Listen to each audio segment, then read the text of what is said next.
There's a lot of questions about his military service, his time as governor, that the Harris campaign is going to have to deal with. That is why we're seeing them avoid the press. The vice president and Governor Walz need to sit down. They need to take questions. They need to do interviews. But right now, they're just trying to coast on vibes and good feelings and not actually answer tough policy Let's questions. speak to two experts on this. First up, and I think it's only fair actually because all the news has been about the Democrats, that we start with a Democrat, Ken Martin, the chairman of the Minnesota Democratic Party and vice chair of the Democratic National Committee. We'll then be speaking to Katie Frost, the former strategist to Ted Cruz, an executive director of the Georgia Freedom Caucus. But let's start with Ken Martin, as I said. Who is Tim Waltz? What's he all about, Ken? Because I understand that you know him. Yes, I do. I've known him for 20 years. He's a great friend, and he's been a wonderful governor here in Minnesota. Of course, it's not a surprise that he was chosen by Vice President Harris to be her running mate. But let me tell you who Tim Walz is. I mean, obviously, you all know a little bit of his bio already. He grew up on a farm in rural Nebraska, graduated in a class of 24. As he jokes, half of the kids he graduated were his relatives. He moved to a small town in southern Minnesota and taught there for 20 plus years before running for Congress. And I'll tell you, he's the type of guy that's more comfortable in a baseball hat and a t-shirt than he is in a suit. He's more comfortable out in a fishing boat or a deer stand hunting than he is in the halls of the Capitol. He's a very authentic and genuine person who's accomplished a lot in his time in public office. So he's a great guy. He's just as he seems on TV, genuine, authentic, and down to earth. I was listening to a podcast during the week and they described him as having Midwest values. What's a Midwest value for us here in the UK? Just expand on that if you could. Well, I think in the Midwest, we believe very much in making sure that we help our neighbors if they're struggling. For instance, if someone needs a hand shoveling their driveway, we help. If someone needs a cup of sugar, we help. If someone's struggling in life, we help. And that's the Midwest values. Are you traditional values?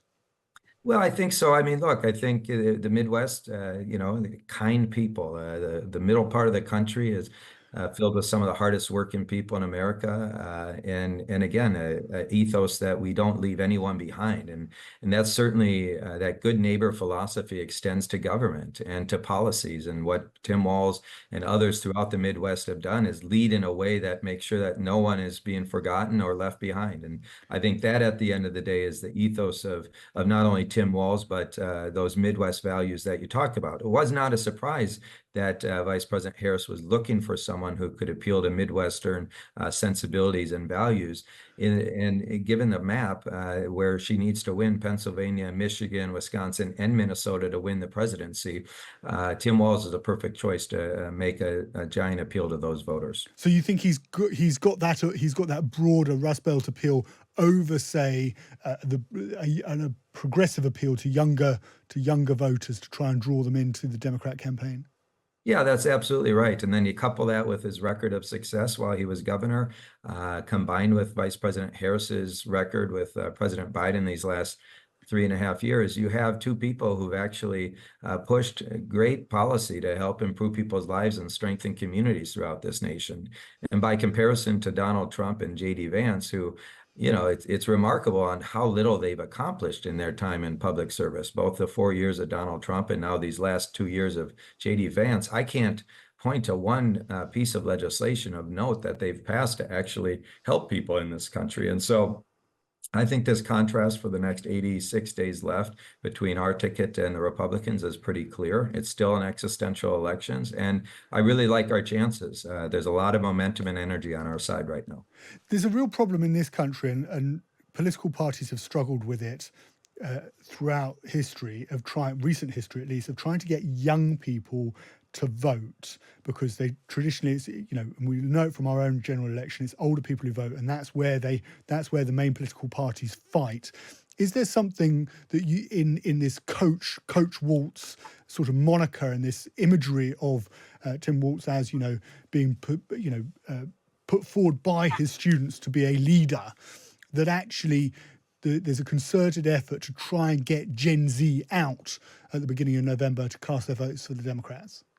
Well, absolutely, and I think the reality is it's not an age issue as much as it's with Tim Walz, someone who's genuine, who speaks their mind, who is in many ways the anti-politician, not very polished, sort of speaks from his values, and most importantly, pushes hard to make a difference. Young people are not they have no appeal to party or candidate. What they're really eager to organize around is the issues they care about. And when they see people standing up and leading boldly on those issues, they will support them and they will come out and vote for them. And so, that's true of Tim Walz. Young people in our state love Tim Walz, and certainly around the country as they're getting to know him now, because let's be honest, before a couple of weeks ago, Tim Walz was outside of my state a pretty unknown commodity, but people love him throughout the country. We're seeing record rallies. Just last night in Arizona, a huge crowd, and in Nevada, a huge crowd filled with young people and a diverse group of people there to support Harris and Walz right now. And so, yes, we have to appeal to Gen Zers, and part of that is to lead on the issues and lead in an authentic and sincere way. And if you win them over, do you think that actually they can make the difference in this election? Final question. Well, there's no doubt about it here in this country, because the Gen Zers and, of course, the millennials are the largest voting bloc in the nation. Yet in recent years, they voted at such low numbers. They haven't necessarily been the deciders. But if they show up in any sort of sizable number, they will be the difference maker in this election and deciding whether we continue to move forward or we move backward. And that really is what's at stake here. So I do think they will make the difference. Ken Martin, chairman of the Minnesota Democratic Party and vice chair of the Democrat National Committee.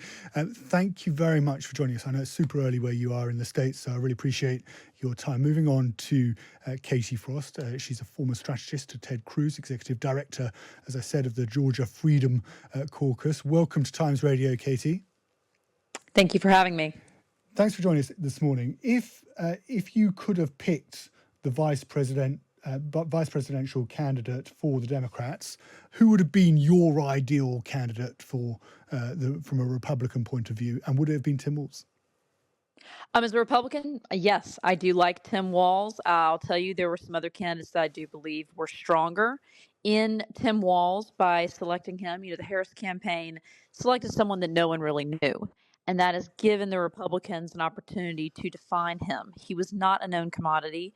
Vice President Harris is having to work hard to define herself in this campaign, and now she has a running mate that also needs to be defined for a national audience. So not a lot of people know who Tim Walz is. They're obviously trying to project one image of him. He's the lovable Midwestern dad. He's a coach. He's the teacher, all these things. But there are other issues on Tim Walz that does not paint quite so flattering a picture that the Harris campaign is having to deal with. There are all these questions about his military service. Did he inflate his record? Did he decide to retire and leave his men when they were going to be deployed into Afghanistan? Did he decide to oh, you know what? I'm going to leave and run for Congress instead of going and serving with my men. That is not in any way a good look, and that's not the hallmark of a leader. You don't leave your men when they're about to go into combat. There are questions about how he handled the rioting in 2020 in his state. His wife said she left the windows open in the governor's mansion so they could smell the burning tires. That's not leadership. That sounds like Nero letting Rome burn, playing his lyre. So there's a lot of questions about his military service, his time as governor, that the Harris campaign is going to have to deal with. That is why we're seeing them avoid the press. The vice president and Governor Walz need to sit down. They need to take questions. They need to do interviews. But right now, they're just trying to coast on vibes and good feelings and not actually answer tough policy questions. What's the view of, I don't know if you've spoken to Donald Trump or his team, but what's the view from Team Trump as to this appointment? I'm very grateful that we have J.D. Vance on our ticket.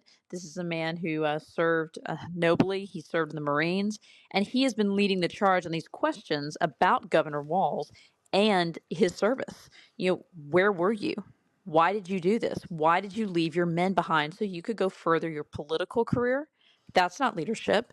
And it's something, like I said, he served in uniform. He's able to ask those questions, and he's doing so well.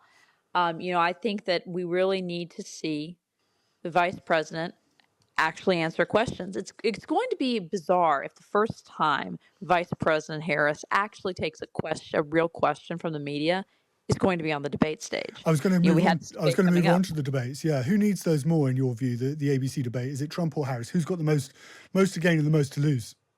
Well, I mean, the last time there was a debate between President Trump and the Democratic nominee, they lost their nominee.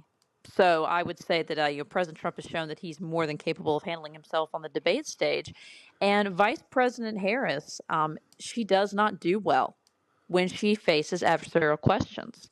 If you look at the clips, and we'll see there are many of them out there, when she is asked a question in an interview and she doesn't know how to handle it, she quickly begins stringing words together in a nonsensical way that leave you scratching your head and wondering, what did she just say? Or she laughs uncomfortably. That's not going to be a good look for the American people. That's why they're keeping her away from the press. But you can't do that if you're going to be the leader of the free world. You have to be able to answer tough questions, and you have to be able to handle any subject matter. And that's not where the vice president is. She's out here giving these rallies, and she's talking about all the things she'll do as president. But no one is able to ask her, well, why haven't you done any of this as vice president? Why, if it's going to be a priority for you on day one to bring down prices, why haven't you worked to do that as vice president? You're claiming you're going to be tough on the border. Why are we seeing record numbers of people coming across as vice president? And then she wants to blame this on President Trump. So you're telling me that a former president has more power than you, the sitting vice president?